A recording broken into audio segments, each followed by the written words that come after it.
Peru's former First Lady, Lilia Paredes, and her children left early Wednesday morning for Mexico as political asylum seekers after the government of Dina Boluarte decided to grant them safe conduct to leave the country.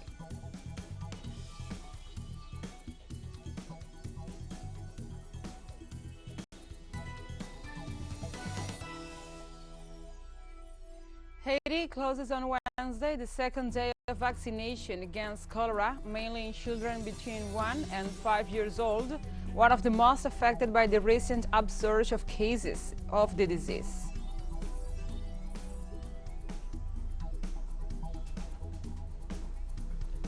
In Nigeria, local authorities report 2 separate attacks by gunmen that killed more than 50 villagers in the troubled northern state of Kaduna.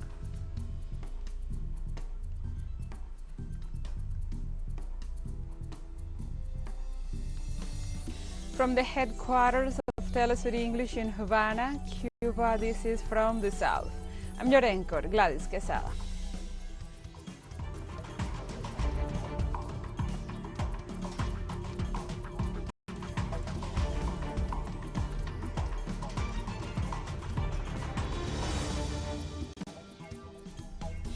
And now we begin with the news. Peru's former First Lady, Lilia Paredes, and her children left early Wednesday morning for Mexico as political asylum seekers after the government of Dina Boluarte decided to grant them safe conduct to leave the country. Peruvian media reported that Lilia Paredes and her 2 minor children are at Jorge Chávez Airport in the city of Callao, waiting to board the Aeromexico airline plane that will take them to Mexico, as they will live in Mexican territory under the protection of the government there. Their granting of political asylum to the former First Lady and her children provoked the expulsion of the Mexican ambassador in Peru and warnings from Peruvian authorities due to the pending corruption investigations against Paredes. The Mexican government also granted asylum to former President Pedro Castillo, who remains detained in Peru and is being investigated by the Public Prosecutor's Office for crimes of rebellion, conspiracy, abuse of authority, and serious disturbance of the public tranquility. Relations between Mexico and Peru have been strained in recent days following statements made by the Mexican President Andrés Manuel López Obrador in support of Pedro Castillo.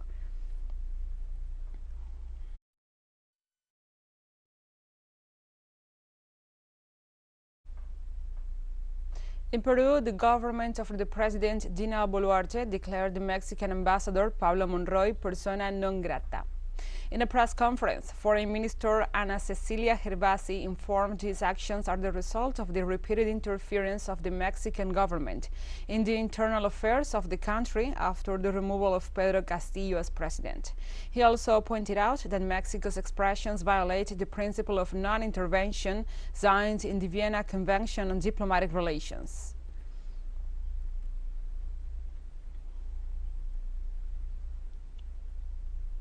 And the Foreign Ministry of Bolivia reported on the success achieved with the mobile consulates installed in 25 countries as part of its management report for the year 2022. In this context, the Bolivian Foreign Minister Rogelio Mayra detailed that the installation of the mobile consulates fulfilled more than 21,000 citizen services and almost 2,000 consular protections. He also pointed out that the delivery of documents and assistance aims at safeguarding Bolivian citizens' rights, even in countries in which they do not have embassies like Malaysia and Israel.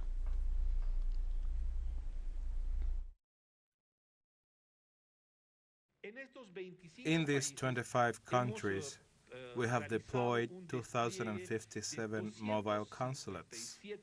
That is to say, we have had 2,057 mobile consulates, and in these mobile consulates, we have been able to provide the documentation that was required for passports, identity cards, certifications, all these consular services that we provide on the one hand, and assistance on the other hand.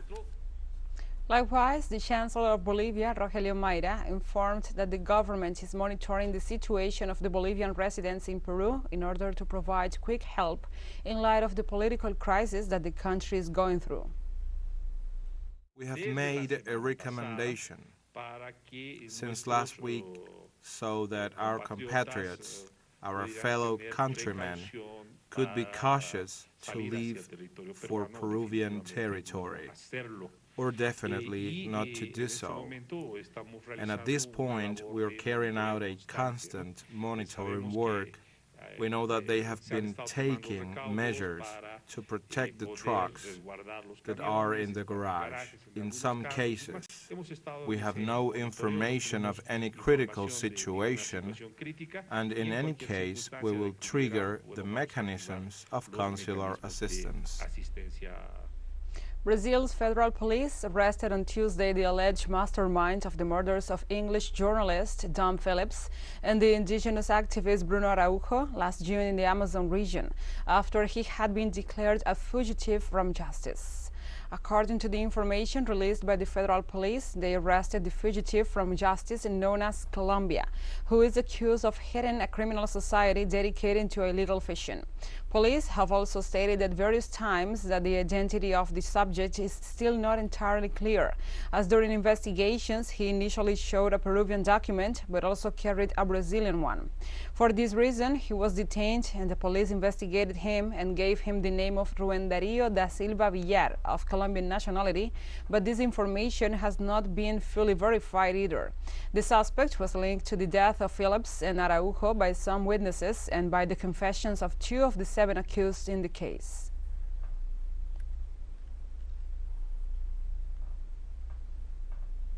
The Legislative Assembly of El Salvador approved on Tuesday the integral law of the pension system after several weeks of debates and consultations. The legislation will be accompanied by other mechanisms, such as the law for the creation of the Salvadoran Pension Institute, which, among other tasks, will manage and regulate the public retirement system. The new legislation is part of a package presented by the government of Nayib Bukele, promised in September 2021, and which leaves the management of the resources in charge of the pension fund administrators.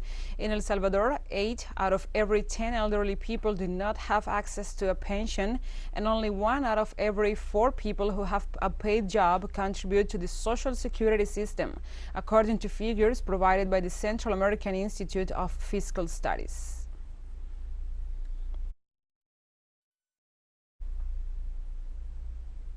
And Haiti closes on Wednesday, the second day of a vaccination against cholera, mainly in children between 1 and 5 years old, one of the most affected by the recent upsurge of cases of the disease. The closure of this second vaccination day is due to an ongoing campaign that has been extended by health workers to several localities in Port-au-Prince, such as Sitio Zolel, Delmas, and Carrefour, in addition to Mirlbe. This campaign is expected to continue until next Thursday and then on December 27th and 28th in the most affected areas. So far, the authorities have received 1.17 million doses of the drug Euvicol and expect another 500,000 doses to stop its spread.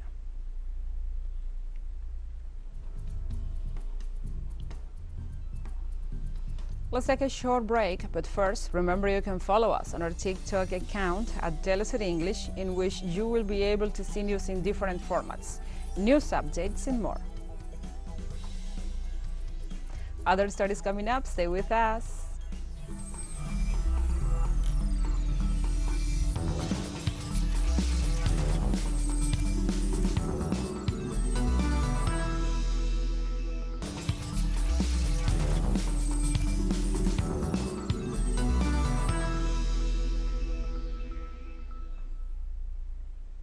Welcome back. The Uruguayan government contradicts itself, and the scandal continues over the delivery of a legal passport to a well-known drug trafficker who is now a fugitive. From Montevideo, our correspondent Mateo Grille with the details. The consequences of the delivery of a legal Uruguayan passport to an international drug trafficker who was detained in Dubai and is now a fugitive from Paraguayan justice continues to complicate the government of Luis Lacalle Pou. In August, the opposition questioned the Interior and Foreign Affairs ministers, who said that drug trafficker Sebastián Morcet was not being investigated when his passport was processed. Until March the 3rd, we didn't have confirmation that Mr. Marcet was being investigated by Europol, by Paraguayan intelligence, or by DEA.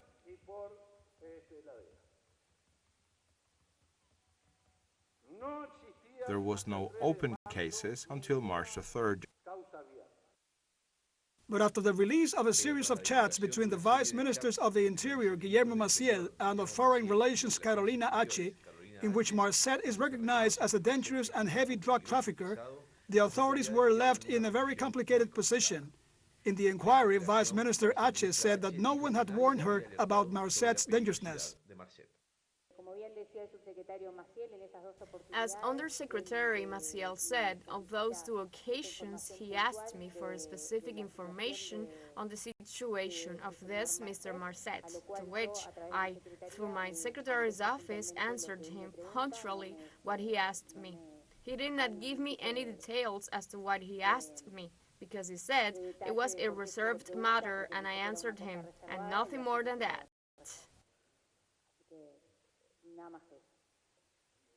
When these exchanges became known, the opposition demanded the resignation of the heads of both ministries for having lied when they appeared before Parliament to explain this situation. The broad front party believes that they should resign and believes that the president should ask them to resign immediately for the sake of democracy. No one is bad-mouthing the ministers and no one is questioning them in personal terms, but they have acted in a way that weakens the Uruguayan democratic system. And when these things happen, governments have to ask for resignations or ministers have to resign for shame or omission. But President Luis Lacalle Pou came out to support the actions of his ministers, criticized the opposition, and pointed out that the events were in accordance with the law. The opposition, whose actions I may or may not agree with, in reality I think they hit everything that moves. This opposition knows, honestly knows, that the law was respected and that the Uruguayan government could not act in any other way regarding this issue. I add, unfortunately. The contradiction between what the chats show and what the leading members of Parliament said led the Vice Foreign Ministry to be questioned. We are addressing this issue. The Citizens Platform understands that this is an issue that requires a great deal of attention. We are not questioning the support to the Undersecretary in any sense. Sebastián Marcet is an Uruguayan drug trafficker who was incarcerated in Uruguay and is currently wanted in Paraguay for drug trafficking. He is also linked to the murder of Colombian prosecutor Marcelo Presi. He was imprisoned in Dubai for having entered that country with a false Paraguayan passport. From prison, he applied for an Uruguayan passport and obtained it in record time. He used that document to get out of prison, and with it, he escaped from Dubai. Today, he's a fugitive and is wanted by the international justice system. Mateo Grille, TeleSUR, Montevideo, Uruguay. Japan's foreign ministry confirmed on Tuesday it signed an agreement with Sweden on the transfer of defense equipment and technology. During a phone call, Japanese Foreign Minister Yahashi Yoshimaza, together with his Swedish counterpart Tobias Billström, welcomed the signing of the agreement on the transfer of defense equipment and technology. Hayashi said the deal aims at further cooperation between Japan and Sweden, as well as between Japan and the European Union, in order to address common challenges of the international community.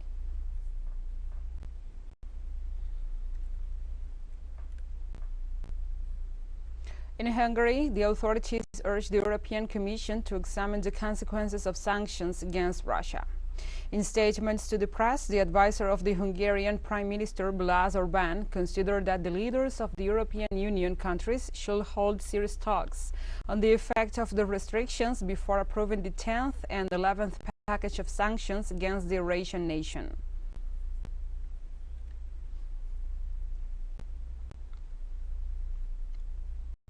And the British court upheld the government's controversial plan to remove migrants to Rwanda, ignoring criticism from human rights groups saying that it is inhumane. Announcing the UK High Court's ruling, Judge Clive Lewis said the court had concluded that it is lawful for the government to make arrangements to relocate asylum seekers to Rwanda and for their asylum claims to be determined in Rwanda and not in the UK. However, he emphasized that the Home Office must consider the particular circumstances of the migrants before deporting them to the Central African country.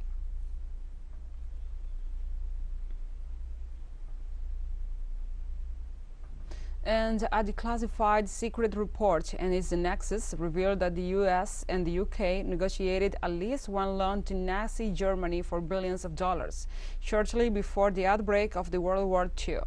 The internal Soviet intelligence service document, dated July 24th of 1939, was recently uploaded to the online archives of the Presidential Library B.N. Yeltsin. The papers show London and Washington's attempts to conceal the facts. It highlights the particular interest of former U.S. President Herbert Hoover, directly involved and interested in the reparations or preparations for the loan to the Germans.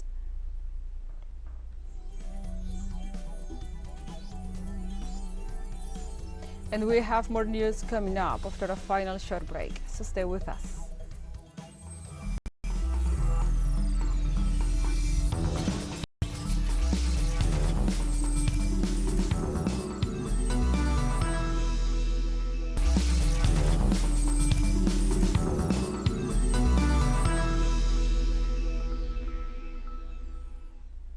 Welcome back to From the South.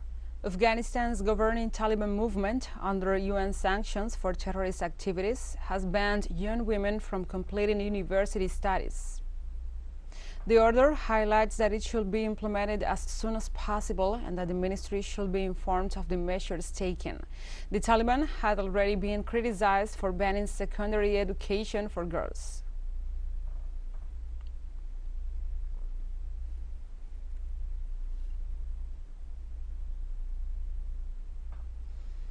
In Nigeria, two separate attacks by gunmen killed more than 50 villagers in the troubled northern state of Kaduna, local officials said on Monday. Criminal gangs have been attacking villages in the northwest and central parts of the country for years, stealing livestock, kidnapping people for ransom, looting food, and burning down homes. Kaduna is one of the most affected states by armed groups in northern Nigeria.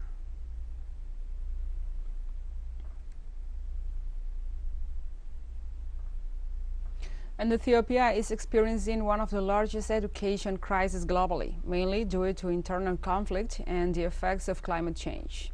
Based on estimates by the Ethiopian government, over 13 million children are out of school in the East African country, and the figure has seen a rapid increase due to the internal conflict over the past 2 years. 500,000 children in the country did not go to school during the past 6 months because of climate-induced disasters, particularly the drought.